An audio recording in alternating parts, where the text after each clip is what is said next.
नमस्कार। अगर भारतीय लोकतंत्र एक बहुत बड़ा और रोमांचक खेल है, तो इसका रेफरी कौन है? वो कौन है जो नियम तय करता है, खिलाड़ियों पर नजर रखता है और ये सुनिश्चित करता है कि खेल निष्पक्ष हो? आज हम उसी संस्था यानी भारत के निर्वाचन आयोग या इलेक्शन कमीशन ऑफ इंडिया की गहराई में उतरेंगे। हमारे पास जो सामग्री है वो प्रतियोगी परीक्षाओं को ध्यान में रखकर तैयार की गई है और हमारा मिशन है कि इस चर्चा के अंत तक ईसीआई से जुड़ा कोई भी सवाल आपको परेशान ना कर सके। बिल्कुल। और ये सिर्फ एक संस्था नहीं है, ये एक कहानी है। एक ऐसे विचार की कहानी जिसे 1950 में दुनिया के सबसे बड़े लोकतंत्र को संभालने की जिम्मेदारी दी गई। आज हम सिर्फ तथ्य नहीं रटेंगे, बल्कि ये समझेंगे कि संविधान ने इसे इतनी ताकत क्यों दी, समय के साथ ही कैसे बदला और आज इसके सामने क्या चुनौतियां हैं। चलिए इस बेहद जरूरी विषय को परत दर परत खोलते हैं। तो चलिए शुरू करते हैं बिल्कुल बुनियादी बातों से। इस संस्था की नींव कब और कैसे रखी गई? इसकी स्थापना हुई 25 जनवरी 1950 को, यानी भारत के गणतंत्र बनने से ठीक एक दिन पहले। अच्छा। ये तारीख ही बताती है कि हमारे संविधान बनाने वालों के लिए एक स्वतंत्र चुनाव करवाने वाली संस्था कितनी जरूरी थी। और इसी दिन की याद में 2011 से हम 25 जनवरी को राष्ट्रीय मतदाता दिवस के रूप में मनाते हैं। हाँ, इसका मकसद सिर्फ तारीख याद दिलाना नहीं, बल्कि खासकर युवाओं को वोट की ताकत का एहसास दिलाना है। बिल्कुल। और इसके काम करने का तरीका क्या है? मतलब क्या ये सरकार के किसी मंत्रालय के अधीन काम करता है? यहीं पर सबसे महत्वपूर्ण शब्द आता है, स्वायत्त संवैधानिक निकाय, ऑटोनॉमस कॉन्स्टिट्यूशनल बॉडी। संवैधानिक निकाय? हाँ, संवैधानिक मतलब इसे किसी आम कानून से नहीं, बल्कि सीधे संविधान से ताकत मिलती है।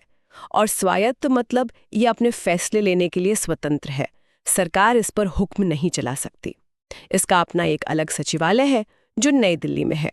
ये इसकी आज़ादी की पहली गारंटी है। ठीक है, तो ये एक शक्तिशाली और आज़ाद संस्था है। पर इसका दायरा कहाँ तक है? मतलब देश में होने वाले कौन कौन से चुनाव इसकी जिम्मेदारियां हैं? ये एक ऐसा सवाल है जिसमें अक्सर लोग उलझ जाते हैं। ये प्रतियोगी परीक्षाओं का एक क्लासिक ट्रैप है। याद रखें, निर्वाचन आयोग बड़े चुनाव करवाता है, केंद्र और राज्य स्तर के, यानी संसद जिसमें लोकसभा और राज्यसभा दोनों आ गए। ठीक है। सभी राज्यों के विधानमंडल यानी विधानसभा और विधान परिषद। और देश के दो सर्वोच्च पद, राष्ट्रपति और उपराष्ट्रपति। तो फिर गांव के पंचायत चुनाव या शहर के नगर निगम चुनाव कौन करवाता है? वो भी तो चुनावी है। बिल्कुल। और यहीं पर फर्क समझना जरूरी है। स्थानीय निकायों यानी पंचायतों और नगर पालिकाओं के चुनाव कराने की जिम्मेदारी भारत के निर्वाचन आयोग की नहीं है। अच्छा। जी नहीं, इसके लिए संविधान में एक अलग व्यवस्था है, राज्य चुनाव आयोग, स्टेट इलेक्शन कमीशन। तो वो एक अलग संस्था है पूरी तरह से। हाँ, वो भी एक संवैधानिक संस्था है जिसे 73वें और 74वें संविधान संशोधन के जरिए बनाया गया था। तो एक तरह से हमारे देश में चुनाव के लिए दो समानांतर व्यवस्थाएं हैं, एक राष्ट्रीय और राज्य स्तर के लिए और दूसरी स्थानीय स्तर के लिए। ये तो बहुत बड़ा कंफ्यूजन दूर हुआ। अब उस बुनियाद पर आते हैं जो इसे इतनी शक्ति देती है, यानी संविधान। हाँ। संविधान में इसके बारे में क्या लिखा है? इसके लिए हमें संविधान का भाग 15 देखना होगा, जिसमें अनुच्छेद 324 से 329 तक सिर्फ चुनाव और निर्वाचन आयोग के बारे में ही बात की गई है। पूरा एक भाग समर्पित है इसके लिए? हाँ, ये अपने आप में बताता है कि ये कितना महत्वपूर्ण विषय है। तो इनमें सबसे जरूरी अनुच्छेद कौन सा है, अगर हमें किसी एक को चुनना हो तो? बिना किसी शक के अनुच्छेद 324। 324। हाँ, इसे आप निर्वाचन आयोग की आत्मा या हृदय कह सकते हैं। ये एक लाइन में कहता है कि देश में होने वाले सभी चुनावों का अधीक्षण, निर्देशन और नियंत्रण, मतलब सुपरिंटेंडेंस, डायरेक्शन एंड कंट्रोल। अच्छा। कानून मौजूद नहीं है, वहां आयोग अनुच्छेद 324 के तहत अपनी शक्तियों का इस्तेमाल कर सकता है। ये तो बहुत व्यापक शक्ति है। और बाकी अनुच्छेद, क्या वो इसी शक्ति को और स्पष्ट करते हैं? हाँ, वो इसके अलग अलग पहलुओं को मजबूत करते हैं। जैसे अनुच्छेद 325 हमारे लोकतंत्र का मूल सिद्धांत स्थापित करता है, कोई भेदभाव नहीं, यानी किसी भी नागरिक को सिर्फ धर्म, जाति, लिंग या वंश के आधार पर वोटर लिस्ट से बाहर नहीं किया जा सकता। बिल्कुल। फिर अनुच्छेद 326 वयस्क मताधिकार, एडल्ट सफरेज की घोषणा करता है, यानी एक निश्चित उम्र जो अब 18 वर्ष है का हर नागरिक वोट दे सकता है। ये हमारे लोकतंत्र का आधार है। और एक अनुच्छेद है जो अदालतों के हस्तक्षेप को रोकता है, वो क्यों जरूरी है? आप बात कर रहे हैं अनुच्छेद 329 की। ये एक तरह से आयोग के लिए एक सुरक्षा कवच है। इसका मतलब है कि एक बार चुनाव की प्रक्रिया शुरू हो गई, मतलब तारीखों की घोषणा हो गई। हाँ बिल्कुल, तो फिर अदालतें उसमें दखल नहीं दे सकती। ऐसा इसलिए ताकि चुनाव को बेवजह की याचिकाओं से रोका ना जा सके और वो समय पर पूरे हों। अगर किसी को कोई आपत्ति है तो वो चुनाव खत्म होने के बाद चुनाव याचिका या इलेक्शन पिटीशन के जरिए ही उसे उठा सकता है, प्रक्रिया के बीच में नहीं। ये तो हुई संवैधानिक शक्तियों की बात। अब आते हैं इस आयोग को चलाने वाले लोगों पर। इसकी संरचना कैसी है? क्या ये हमेशा से ऐसी ही थी? नहीं, इसकी संरचना का सफर भी बहुत दिलचस्प रहा है। 1950 में जब ये बना तो लगभग 39 साल तक ये एक सदस्यीय निकाय था, यानी सिर्फ एक मुख्य चुनाव आयोग थी, सारे फैसले लेता था। सिर्फ एक व्यक्ति इतने बड़े देश के चुनाव के लिए? हाँ, और इसी बात को लेकर बहस हुई। 1989 में इसे पहली बार 3 सदस्यीय बनाया गया, लेकिन ये व्यवस्था ज्यादा चली नहीं और 1990 में फिर से 1 सदस्यीय हो गई। अच्छा, मतलब 1 साल में ही वापस बदल दिया? जी, आखिरकार 1993 से ये स्थायी रूप से एक 3 सदस्यीय निकाय है। इसमें एक मुख्य चुनाव आयुक्त यानी सीईसी होते हैं और 2 अन्य चुनाव आयुक्त यानी ईसीज होते हैं। तो क्या मुख्य चुनाव आयुक्त ज्यादा शक्तिशाली होता है? क्या वो बॉस है? ये एक और आम गलतफहमी है। पद का नाम भले ही मुख्य हो, लेकिन जहां तक शक्तियों, वेतन और भत्तों की बात है, तीनों आयुक्त बिल्कुल बराबर हैं। बिल्कुल बराबर? हाँ, किसी भी मुद्दे पर अगर उनमें असहमति होती है तो फैसला बहुमत से लिया जाता है, न कि अकेले सीईसी की मर्जी से। इसे बहुसदस्य बनाने का मकसद ही यही था कि फैसले सामूहिक हों और किसी एक व्यक्ति के हाथ में सारी ताकत न रहे। तो इन इतने महत्वपूर्ण पदों पर नियुक्ति कैसे होती है? कौन चुनता है कि देश का अगला चुनाव आयुक्त कौन बनेगा? ये इस समय का सबसे ज्वलंत और कह सकते हैं विवादास्पद मुद्दा है और परीक्षा के लिए बेहद महत्वपूर्ण है। पहले होता ये था कि प्रधानमंत्री की सलाह पर राष्ट्रपति इनकी नियुक्ति कर देते थे, लेकिन इस प्रक्रिया में पारदर्शिता की कमी को लेकर सवाल उठे। हाल ही में सुप्रीम कोर्ट ने अनूप बरनवाल केस में एक फैसला दिया और एक चयन समिति का सुझाव दिया, जिसमें प्रधानमंत्री, लोकसभा में विपक्ष के नेता और भारत के मुख्य न्यायाधीश मतलब सीजेआई शामिल हों। तो क्या अब इसी समिति के जरिए नियुक्ति होती है? नहीं, सुप्रीम कोर्ट के इस सुझाव के बाद संसद ने चुनाव आयुक्त अधिनियम 2023 पारित कर दिया। इस नए कानून ने एक नई चयन समिति बनाई है। अब इस समिति में प्रधानमंत्री, लोकसभा में विपक्ष के नेता और प्रधानमंत्री द्वारा नामित एक कैबिनेट मंत्री शामिल हैं। नियुक्ति राष्ट्रपति द्वारा इसी समिति की सिफारिश पर की जाती है। यानी समिति से भारत के मुख्य न्यायाधीश को हटा दिया गया है। बिल्कुल, और यही आलोचना का मुख्य बिंदु है। आलोचकों का तर्क है कि समिति में सरकार का बहुमत मतलब प्रधानमंत्री और एक कैबिनेट मंत्री होने से कार्यपालिका का प्रभाव बढ़ सकता है, जो आयोग की स्वायत्तता के लिए एक चुनौती हो सकती है। मेंस परीक्षा के लिए ये एक बहुत ही महत्वपूर्ण टॉपिक है। एक बार नियुक्त हो जाने के बाद क्या ये आयुक्त बिना किसी डर के काम कर सकते हैं? मतलब क्या सरकार उन्हें आसानी से हटा सकती है अगर वो उसके फैसलों से सहमत ना हो? ये उनकी स्वतंत्रता का सबसे मजबूत पहलू है, लेकिन यहाँ एक बहुत बड़ा पेंच है। मुख्य चुनाव आयुक्त यानी सीईसी को पद की वही सुरक्षा दी गई है जो सुप्रीम कोर्ट के जज को मिलती है। सुप्रीम कोर्ट के जज के बराबर? हाँ, इसका मतलब है कि उन्हें हटाना लगभग नामुमकिन है। उन्हें सिर्फ सिद्ध कदाचार या अक्षमता के आधार पर संसद के दोनों सदनों द्वारा विशेष बहुमत से पारित प्रस्ताव के बाद ही राष्ट्रपति हटा सकते हैं। ये प्रक्रिया महाभियोग जैसी ही है। और बाकी 2 आयुक्तों के बारे में क्या? क्या उन्हें भी यही सुरक्षा मिलती है? नहीं, और यही वो पेंच है जिसकी मैं बात कर रही थी। अन्य 2 चुनाव आयुक्तों मतलब ईसीज को राष्ट्रपति द्वारा मुख्य चुनाव आयुक्त की सिफारिश पर हटाया जा सकता है। अच्छा, तो मतलब उनकी नौकरी की सुरक्षा सीईसी की मर्जी पर निर्भर करती है? एक तरह से हाँ, जबकि शक्तियां तीनों की बराबर हैं, पर कार्यकाल की सुरक्षा में ये बहुत बड़ा अंतर है। ये कभी-कभी आयोग के अंदर ही एक पावर डायनामिक बना देता है। ये तो वाकई एक बड़ा अंतर है। चलिए अब आयोग के असल काम पर आते हैं। चुनाव की तारीखें घोषित करने के अलावा और क्या-क्या काम करता है ये आयोग? इसके काम बहुत विविध हैं। इन्हें हम 3 हिस्सों में बांट सकते हैं: प्रशासनिक, सलाहकारी और अर्ध न्यायिक। ठीक है।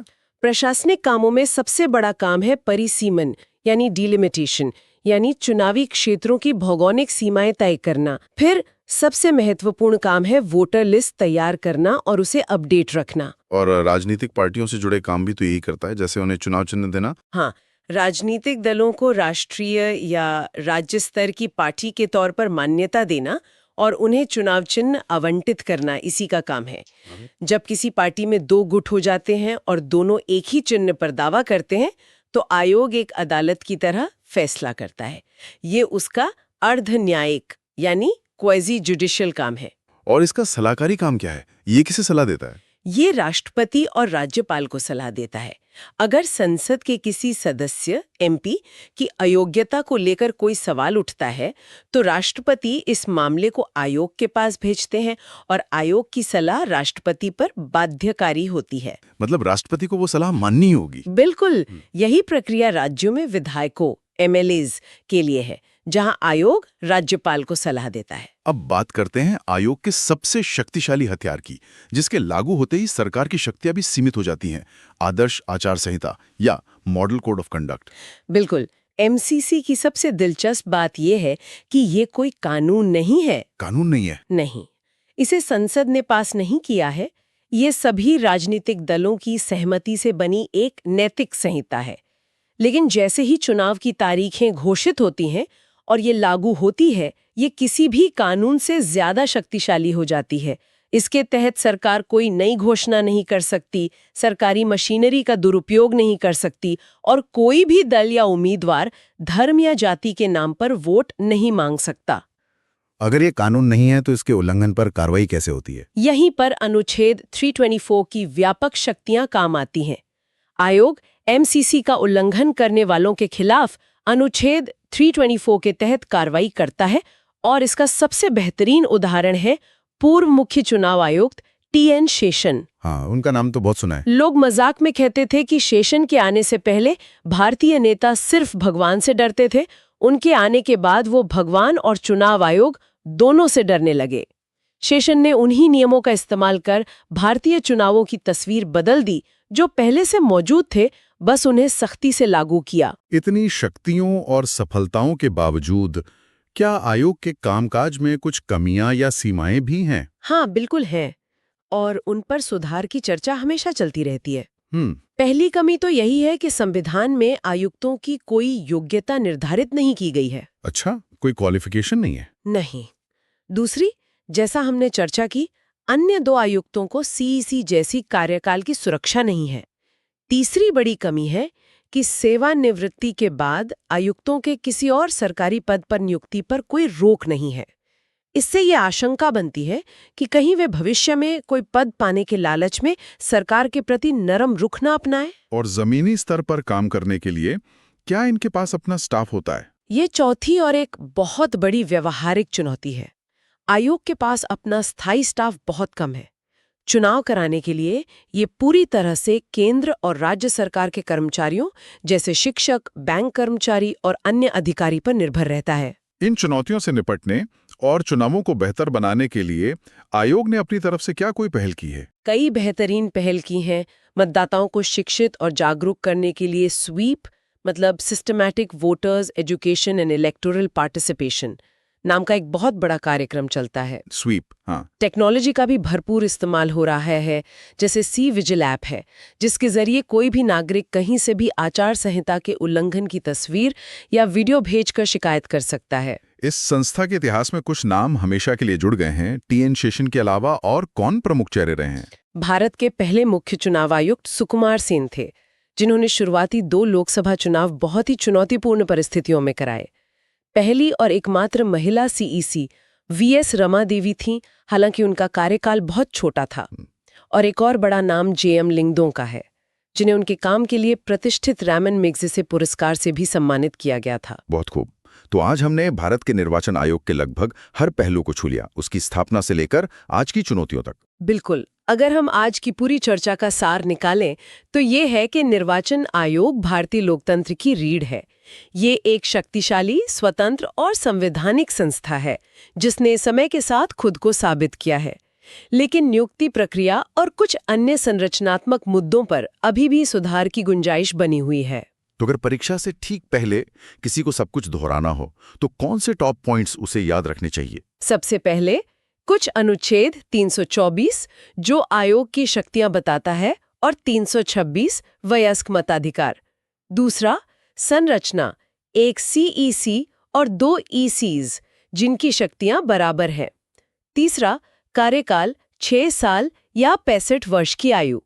चौथा, हटाने की प्रक्रिया में फर्क, सीईसी के लिए महाभियोग जैसी प्रक्रिया और ईसीज के लिए सीईसी की सिफारिश। और पांचवां, नियुक्ति के लिए 2023 के अधिनियम के तहत बनी नई समिति जिसमें सीजेआई नहीं है। और कोई ऐसा ट्रिकी सवाल जो परीक्षा में उलझा सकता है? एक विश्लेषणात्मक सवाल बन सकता है, क्या मुख्य चुनाव आयुक्त अन्य चुनाव आयुक्तों से ज्यादा शक्तिशाली है? हटाने की प्रक्रिया के संदर्भ में तर्क दें।